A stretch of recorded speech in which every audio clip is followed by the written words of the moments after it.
Hello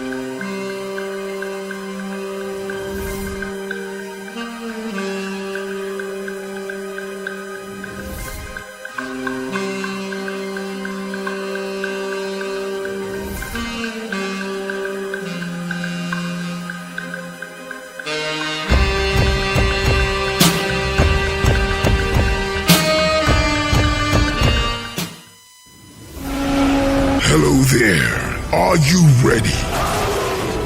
Brace yourself. Join the cause. You've got to be smart. New record! We are breaking so many records! And let's think smart. What is the singular form of the word dice? Every Saturday from 1 p.m. to 2 p.m. on Bright TV with Emmanuel Nketan. Is there no one else? Bright TV, home of talk and entertainment.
Good morning and welcome to the breakfast show on Bright Radio TV, your home of talk and entertainment. From the city of Abuja, the Federal Capital Territory, I am Ugo Madu.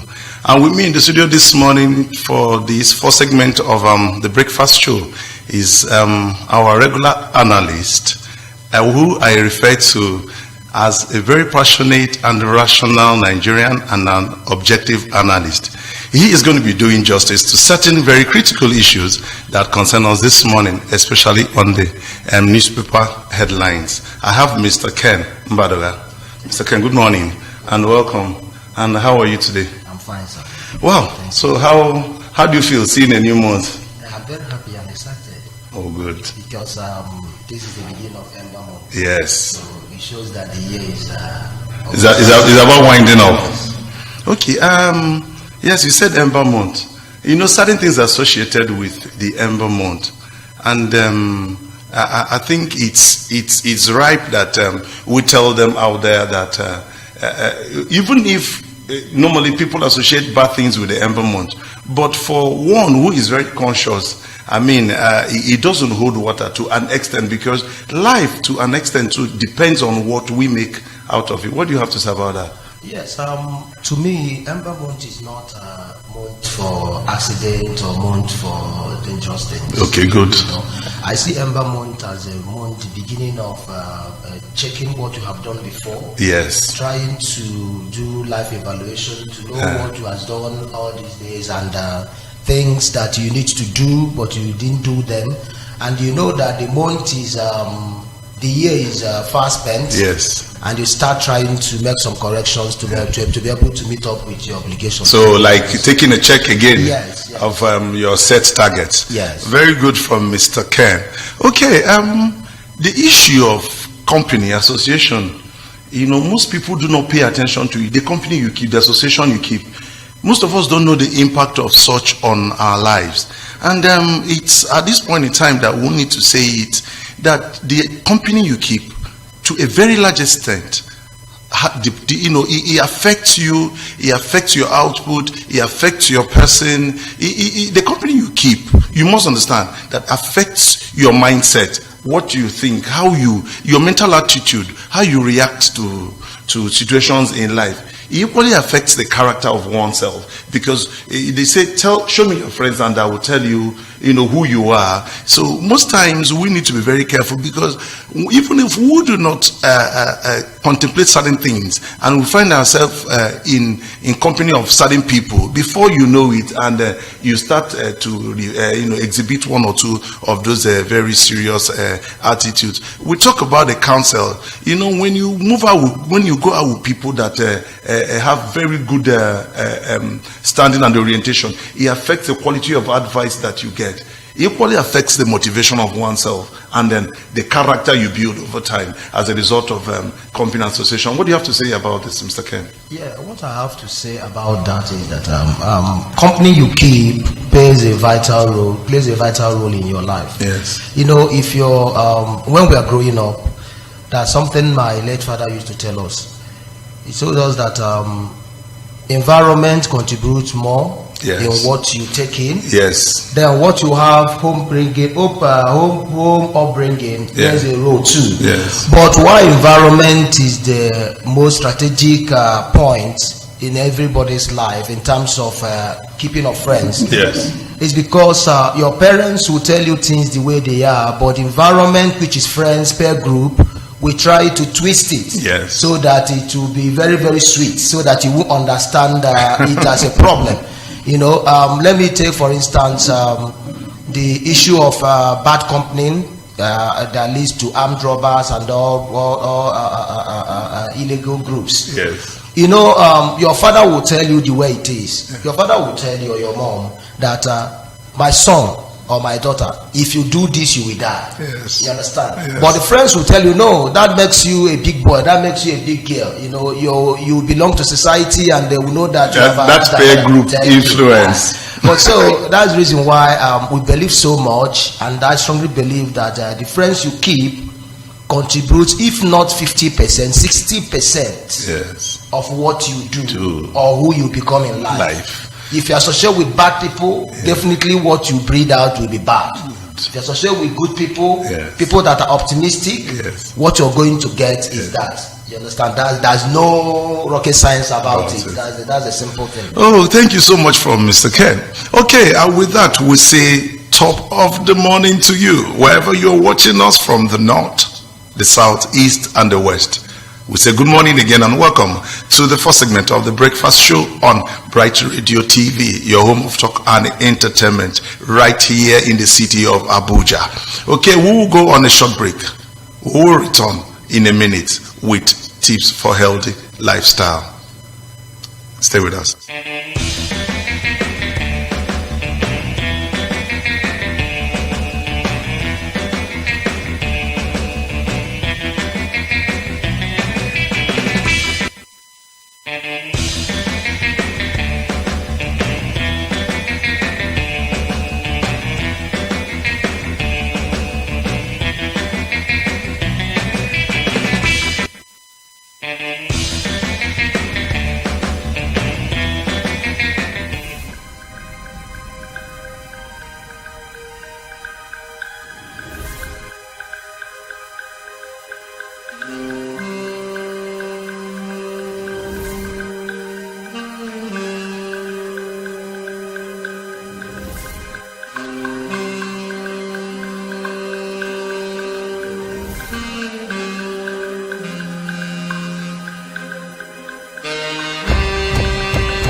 Whether you are 2 or 92, you'll benefit from regular exercise.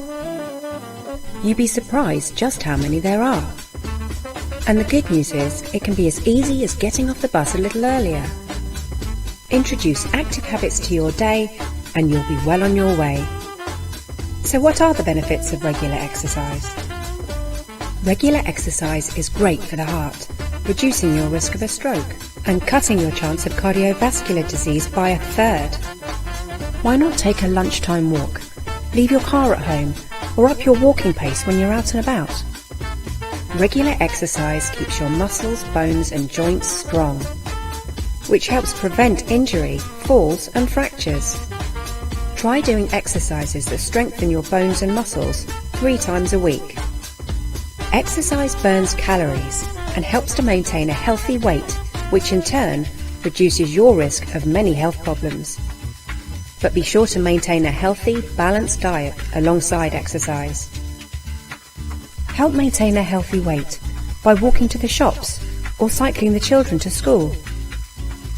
A healthy weight in turn reduces your risk of certain cancers. In fact, you can cut your risk of breast and bowel cancer by up to 1/4 if you exercise regularly. If you have children, encourage healthy habits and routines from an early age, and they'll be more likely to continue being active through life. A healthy weight also reduces your chance of diabetes. It's estimated that around 3.2 million people in the UK have it. Regular exercise is hugely important to help reduce your risk of developing type 2 diabetes. If you have diabetes, keep a diary of your blood glucose levels and your physical activity to see the effect and track your progress. Exercising regularly is also good for your mind. It's thought that it can reduce your risk of developing depression and dementia. Exercise can help relieve stress and anxiety and improve your mood. Use the great outdoors. It's a hit for your physical and mental health. There's no catch. Start reaping the benefits of exercise today.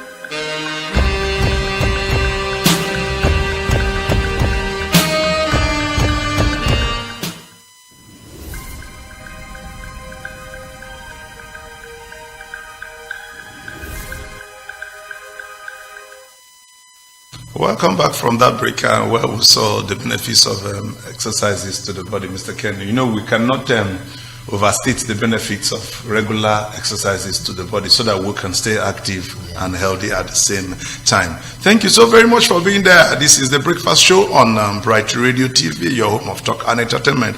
And we will run to the major newspapers across the nation with the news headlines, and then we'll take a peep into the newspapers and see what they are saying for us today. Okay, the Guardian says aspirant snub consensus option to select PDP presidential standard bearer, and it says that signs that the suggestions in some quarters for the People's Democratic Party (PDP) to fall back on the consensus option in the selection of the party's presidential candidate for next year's election would not sail through emerged yesterday as most of the aspirants insisted on outright primary. Worried by the large number of aspirants jostling for the PDP presidential ticket, some stakeholders, including the chairman of its board of trustees, Senator Walid Jibril, stated muting the idea of consensus candidate as to eliminate rancor and post-primary recriminations that might douse the cohesion of the party during the February 2019 poll. However, checks by the Guardian revealed that consensus arrangement could trigger widespread suspicion that will not only endanger PDP chances at the poll, but also lead to mass defection of presidential aspirants and their supporters to rival platforms. Mr. Ken, we've seen the number of aspirants jostling for the PDP presidential ticket, and one or two of them have equally come out to say that whether they lose or they win the ticket, that they would remain with the PDP as a party.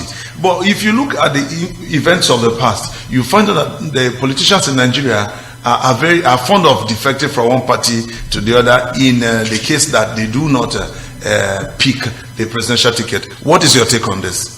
My brother, looking at what they wrote there, I would advise PDP not to make the same mistake again. Okay. You know, sometimes we tend to forget the meaning of democracy. Yes. Democracy is simply government of the people, by the people, for the people. Yes, yes. In any time you truncate this, Yes. it becomes a very big problem. Yes.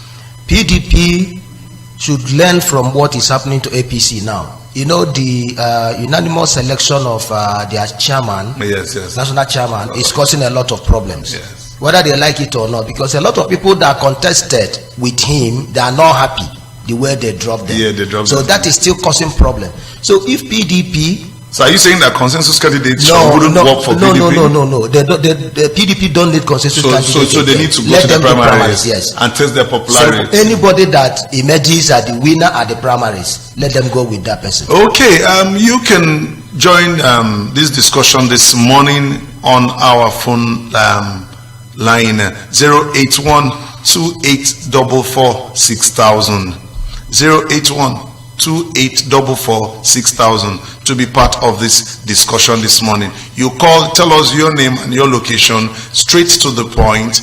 Do not use derogatory words or comments against any person.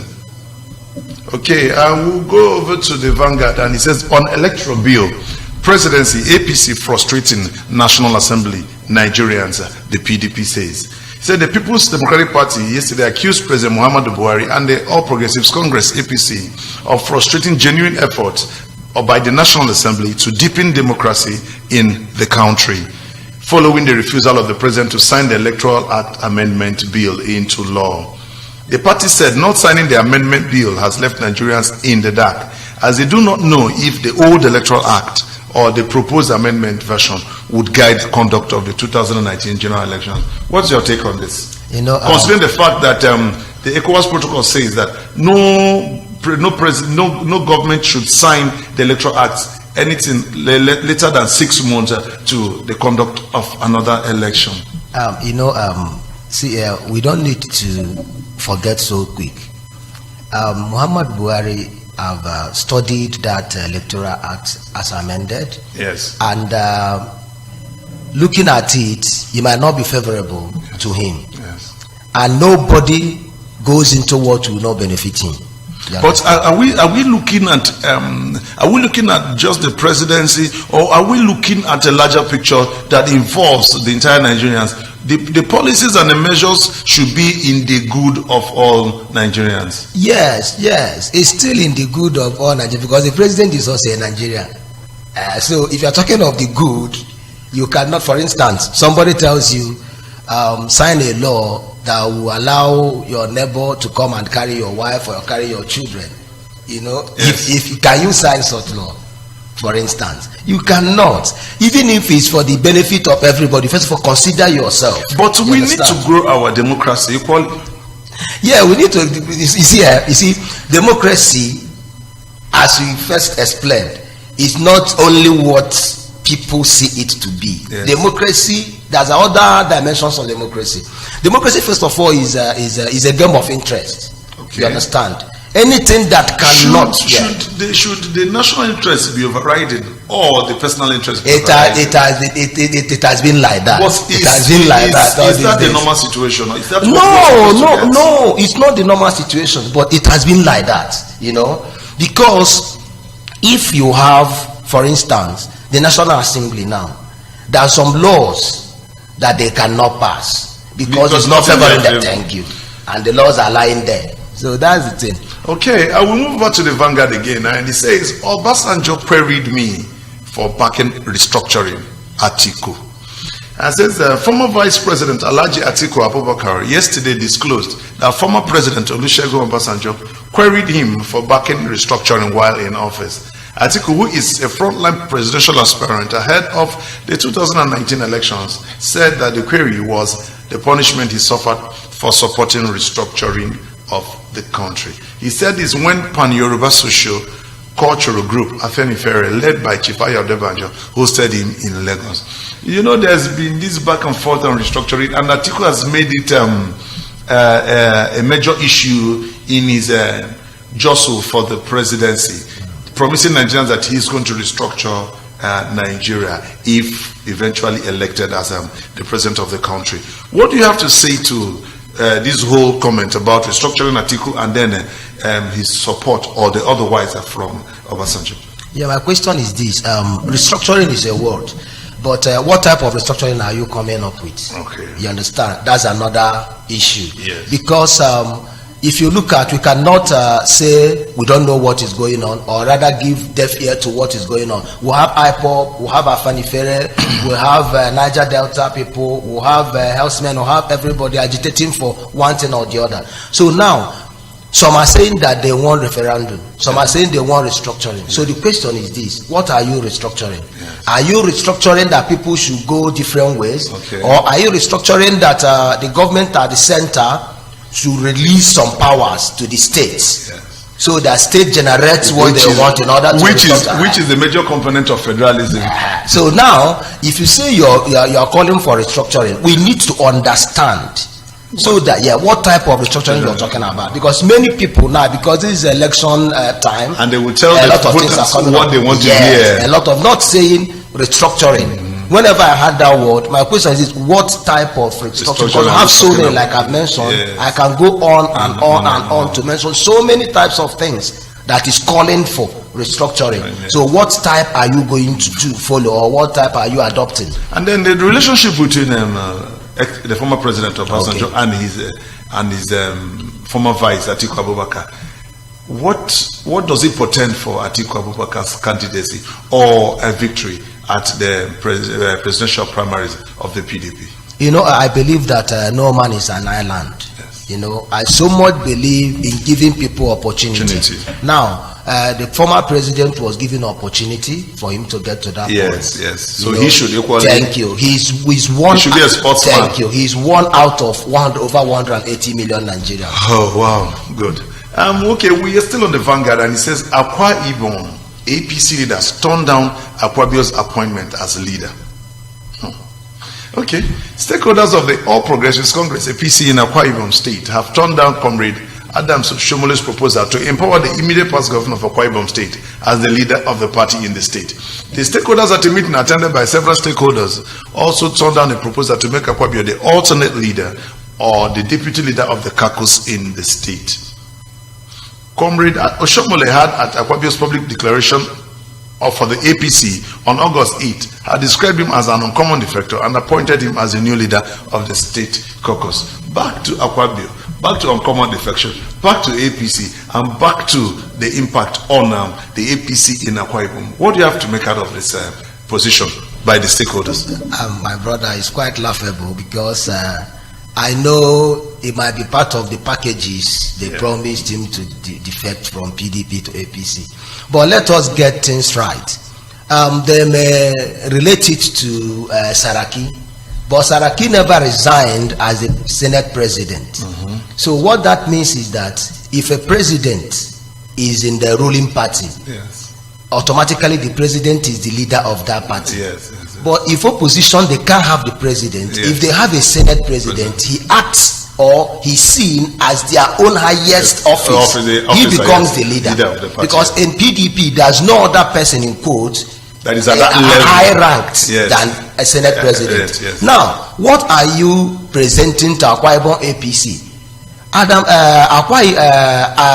Akpabio resigned as a minority leader. So to me and to every average Akwa Ibom person is an ordinary senator in the house, because they have not convened the house in order to give him position. So he should join the line, he should join the party as a normal member, and not to assume the position of the leader. No, Akpabio have never in his life be a member of APC. So not just to Yes, come now and thank you. He started from PDP as commissioner during the Urban Vic Tata. From there, he took over from him as governor, and he entered the Senate as PDP. So this is the first time he's coming into APC. Do you see this as a step too much? One step too much for the national chairman of the APC? Yes, and there's another. I sensed another issue in Akwa Ibom. Don't you think this is going to settle the APC in Akwa Ibom? Thank you. If he push him further than what the people are demanding, that will cause another problem, because people will now feel that we join party, we spend our money, we attend meetings, we strategize. At the end, anybody from anywhere can join and start leading us. Wow. Okay. We'll go over to, still on the Vaganda, and it says, plot to sack Malami, Baru, other technocrats, chickens ahead of 2019 polls. And it says, President Muhammadu Buhari has come under severe pressure to sack the Attorney General of the Federation and Minister of Justice, Mr. Abubakar Malami, SAN.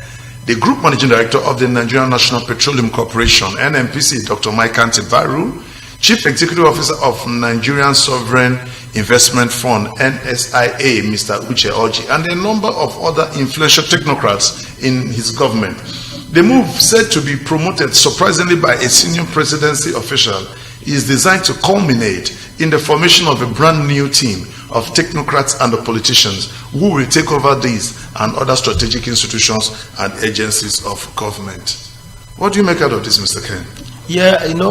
Malami is, to me, is the chief legal officer of the country. Yes. And we have a lot of issues pending. We have a lot of things coming up, not obeying rule of law, not obeying court orders. And we have never, a lot of people are asking questions. Do we have a representative of the judiciary in this executive? I believe we have three arms of government, which can never, each can never interfere in the other's procedures. We have legislature, we have executive, we have judiciary. So while we have Attorney General of the Federation, is to have an inject of judiciary in the executive, to checkmate the activities, SSCs. Yes. But when you look at the activities that is coming up every day, it looks as if so that the man has aligned himself with the executive and is now executive. Okay, totally. And that is what some people hold against him. Okay, we'll go over to the leadership, and it says 2019 polls. PMB reads Riot Act to security agencies, the Independent National Electoral Commission as well. He said President Muhammadu Buhari yesterday warned security agencies and the Independent National Electoral Commission, INEC, against undermining the wishes of Nigerians in the forthcoming general polls. He reaffirmed his commitment to making sure that the 2019 polls under his watch are free, fair, and credible.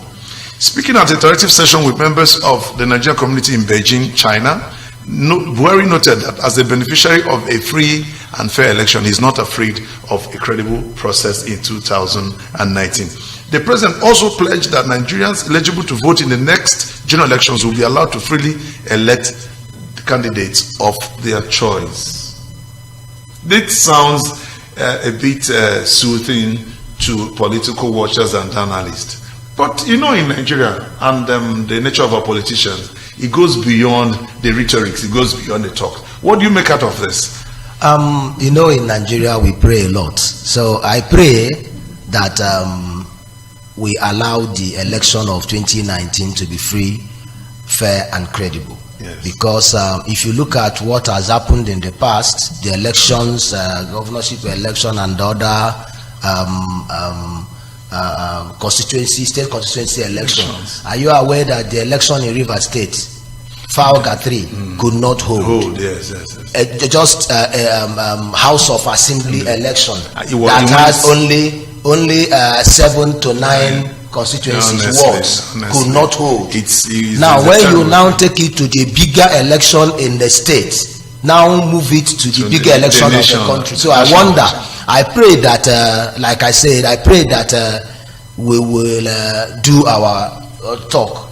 Oh, okay. And he says we'll go over to no politics now, talking about the Akano Ibiam Airport being unsafe for travelers, according to the Southeast governors. And he says governors of the 5 southeast states have declared the deplorable state of Akane Ibiam International Airport, Enugu, maintaining that the facility was no longer safe for traveling.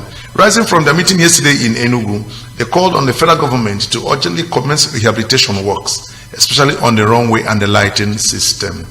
Lamenting the parlous state of infrastructure at the airport, chairman of the Southeast Governors Forum and chief executive of Ebonyi State, Chief David Umahi, stated that the gateway poses a serious risk to lives. You know, Mr. Ken, this brought something out again. Last week, the Southeast governors posited that the level of federal government presence and the attention that the federal government has given to federal projects in the Southeast wasn't very encouraging last week, and the federal government came out to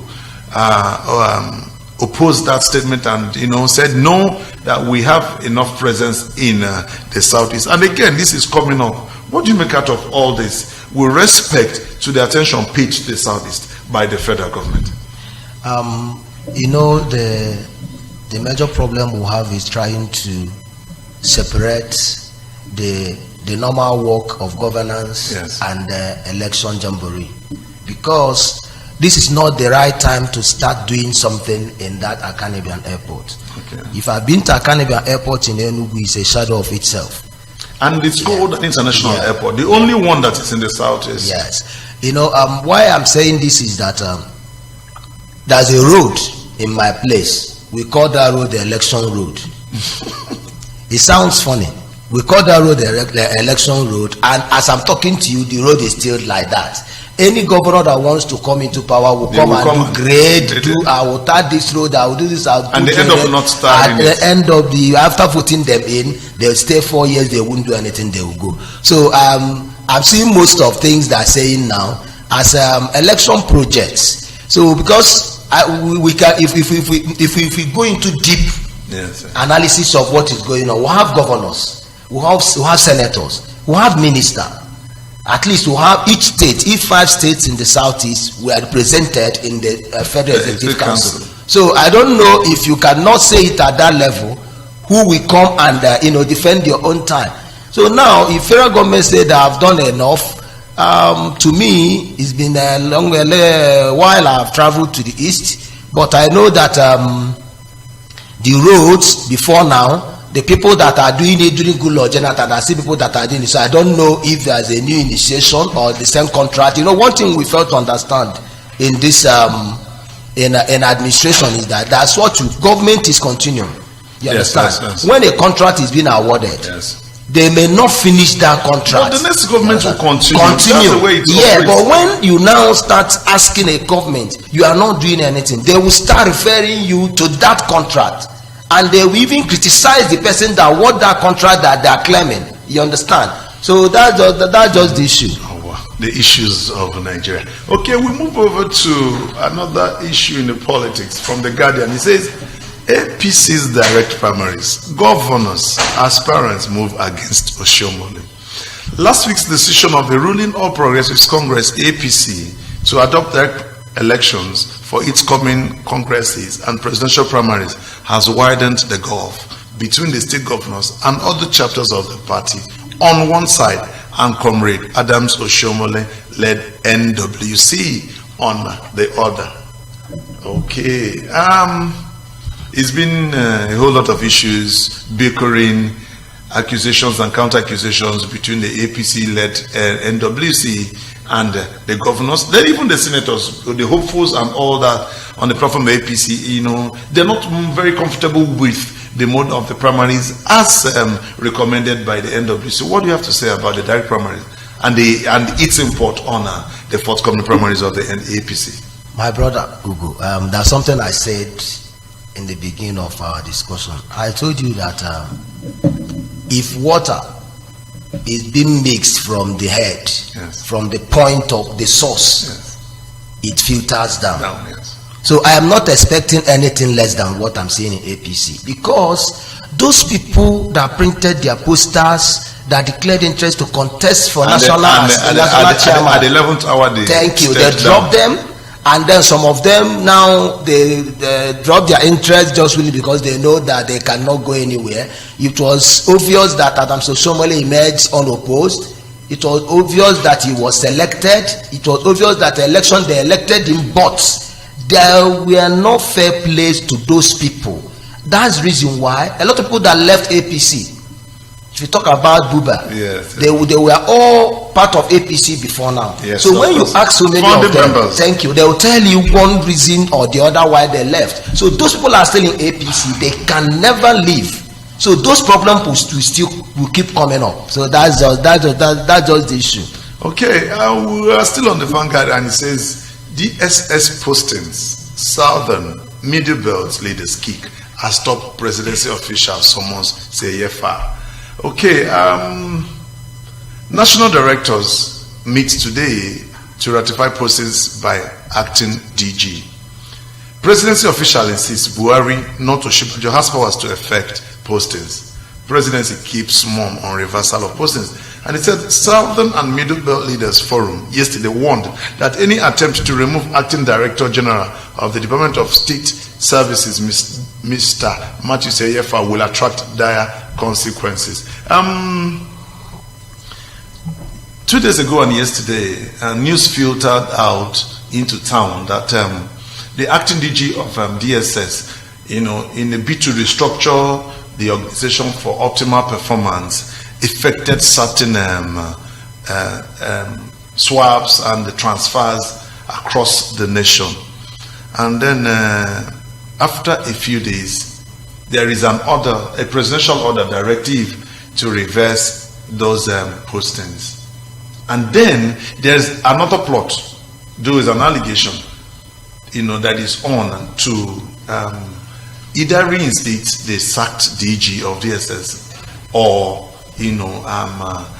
replace the acting DG with someone from the northwest or the northeast. What do you make out of this? Well, if you have not been confirmed, I think that acting is still something very, very important. Okay. As acting DG, everything you do will be seen as being acting. So if I'm him, I will just be doing the normal work and allow the sleeping dog lie. When you are confirmed, you can now be able to do, because anything he does now must be revisited, going back and front and all that. So knowing that he's holding a very vital and sensitive position. So he has been in the DG, he has been in the DSS for a long time. He's the most serving officer now. Yes. I heard he's retiring by next year and all that. Yes. So he's supposed to have grown in the job, so he understands everything and that the goes around. The report says he's very professional. So he knows the best thing to do and the right time to do it. Okay, we are still on the Vanguard, and it says Nigeria, world leaders want to do business with Nigeria. This statement is credited to Alhaji Lai Mohammed, the Minister of Information, Culture and National Orientation in this government. And it says the minister stated this on Sunday when he appeared as a guest on Nigerian Television Authority program Stepping Up. He says, what we have witnessed recently have shown beyond doubt that Nigeria is today an investor's destination. Last week we received the British Prime Minister, Theresa May. During the visit, several bilateral agreements were signed. Friday of same week we received the German Chancellor Angela Merkel, and several agreements equally were also signed. What do you make out of this statement? Is he trying to show up the reputation or the image of the federal government, or is he stating the obvious? There's something we cannot rule out. Nigeria is one of the outstanding countries in Africa. Even though no matter how we see our country, Nigeria is still the giant of Africa that everybody wants to come and associate with. So the one that interested me was the bilateral agreement signed on the security between UK Assistant Deputy Director of National Security Advisor and our own National Security Advisor. So that interests me so much, and I was excited, because if that agreement will help us to, salvage a lot of issues that security challenges we have, because what happened in Bank in Ladi a couple of days ago and all that. So we need that so that we can be able to have a safe Nigeria again. Okay. Wonderful and interesting analysis by Mr. Ken Mbadoga. And we've gone through the news headlines across the nation on the first segment of the breakfast show. Okay, at the top of the hour, the conversation comes your way. From here, I say bye for now. We'll return in a bit.